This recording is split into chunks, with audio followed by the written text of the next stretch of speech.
નમસ્કાર, શો ટાઈમમાં આપનું સ્વાગત છે।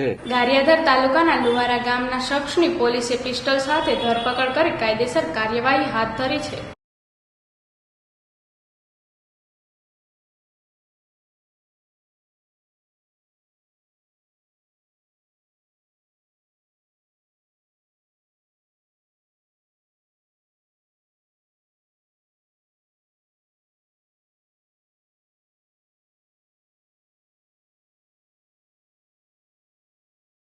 એલસીબી પોલીસ સિહોર તાલુકાના ગ્રામ્ય વિસ્તારમાં પેટ્રોલિંગમાં હતી તે દરમિયાન બજુલ ગામના પાટિયા પાસેથી લુવારા ગામના વિજય શંભુભાઈ મેરને પિસ્ટલ સાથે ઝડપી લીધો હતો।